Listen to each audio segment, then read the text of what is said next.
శ్రీ గురుభ్యో నమ శ్రీ మహాగణాధిపతియే నమ శ్రీ సరస్వతి నమ భక్తులారా వాల్మీకి మనిషి రచన చేసిన శ్రీమద్ రామాయణం యథాతథంగా చెప్పుకున్నాం. ప్రతి శ్లోకం దాని అర్థం. ఇందులో భాగంగా నేటి వరకు బాల, అయోధ్య, అరణ్య, కిష్కింద, సుందర యుద్ధకాండలు పూర్తి చేసాం. ఉత్తరకాండలో కూడా మనం నిన్నటి వరకు 12 సర్గలు పూర్తి చేసాం. ఈరోజు 13వ సర్గ ప్రారంభం చేద్దాం. ప్రారంభించే ముందు వాల్మీకి మనిషిని ప్రార్థన చేసుకుందాం. పూజంతం రామ రామేతి మధురం మధురాక్షరం ఆరోగ్య కవితా శాఖం వందే వాల్మీకి కోకిలం సమర్థ గురు సాయినాథ్ మహారాజ్ की जय.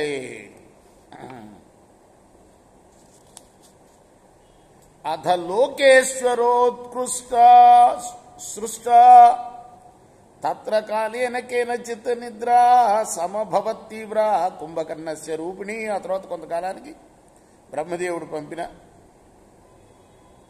బ్రహ్మదేవుడు వరం ఇచ్చాడుగా కుంభకర్ణుడికి, ఆయన నిద్రపోయే వరం. అది ఫలించింది. తీవ్రంగా నిద్రపోవటం మొదలుపెట్టాడు కుంభకర్ణుడు. ఇదంతా ఎవరెవరికి చెప్తున్నాడు? అగస్త్యుడు రాముడికి చెప్తున్నాడు. గుర్తుపెట్టుకోవాలి. తతో భ్రాతరమాసీనాం కుంభకర్ణో బ్రవీద్వచ నిద్రామాం బాధతే రాజన్ కారయస్వ మమాలయం. ఆ తర్వాత కుంభకర్ణుడు తన అన్నతోటి అన్నాడు, రాజా, రావణాసురుడు రాజు కదా, నన్ను నిద్ర బాధిస్తున్నది, నాకు నిద్రపోవటానికి ఒక గృహాన్ని ఏర్పాటు చేయి.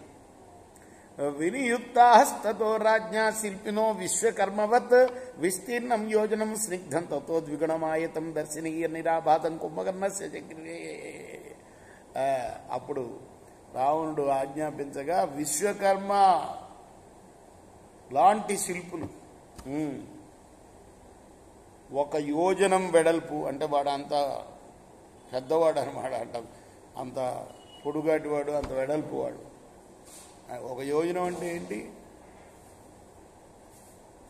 8 మైళ్ళు, కిలోమీటర్ల లెక్కలో 12 కిలోమీటర్లు అంత వెడల్పు, దానికి 2 రెట్లు పొడవు. అటువంటి విశాలమైన గృహాన్ని కుంభకర్ణుడు కోసం నిర్మింపచేశాడు రావణాసురుడు. స్ఫాటికై కాంచనైశ్చిత్రై స్తంభై సర్వత్ర శోభితం వైఢూర్యకృత సోపానాం కికినీజాలకం తథా దాంతర్తోరణ విన్యస్తం వజ్రస్ఫటిక వేదికం మనోహరం సర్వసుఖం కారయామాస రాక్షస. ఆ మనోహరమైన గృహం అన్ని సుఖాలతో నిండి ఉన్నది. స్ఫటిక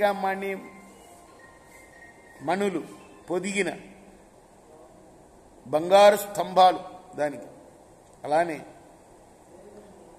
మెట్లు కూడా వైఢూర్య మాణిక్యాలతో పొదిగి కట్టబడింది. అక్కడక్కడ చిరుగంటలు కూడా వేలాడుతున్నాయి. దాని ముఖద్వారంలో దంతాలతో చేసిన శిల్పాలు ఉన్నాయి. అరుగులేమో వజ్రాలతోటి స్ఫటిక మణులతోటి కట్టబడ్డాయి. సర్వత్ర సుఖధన్నిత్యం నేరో పుణ్యా గుహామివ తత్ర నిద్రాన్ సమావిష్ట కుంభకర్ణో మహాబల బహూన్యబ్ధ సహస్రాణి శయానో నచ పుజ్యతే. మేరు పర్వత గుహలాగా ఉన్న అంతటి సుఖకరమైన గృహంలో ప్రవేశించిన కుంభకర్ణుడు కొన్ని వేల సంవత్సరాలు అని నిద్రపోయాడు. అందులో నిద్రాభిభూతేతు తథా కుంభకర్ణే దశానః దేవర్షి యక్షగంధర్వాన్ సంజజ్ఞై నిరంకుశః.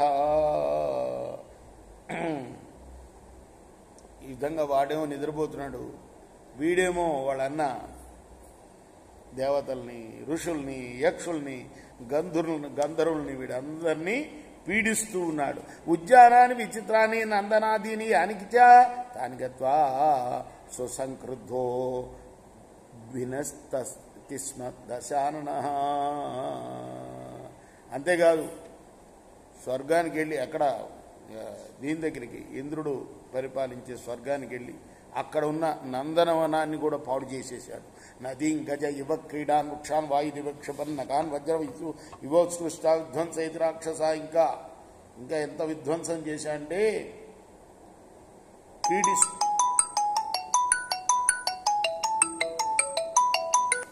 క్రీడిస్తున్న ఏనుగు ఏ విధంగా అయితే వృక్షాలని పడగొట్టేస్తుందో అలా రావణుడు అనేక ఉద్యానవనాలని నాశనం చేసేసాడు. రేపు మనం 11వ శ్లోకం నుండి కొనసాగిద్దాం. కృష్ణార్పణమస్తు. సాయి కృష్ణార్పణమస్తు.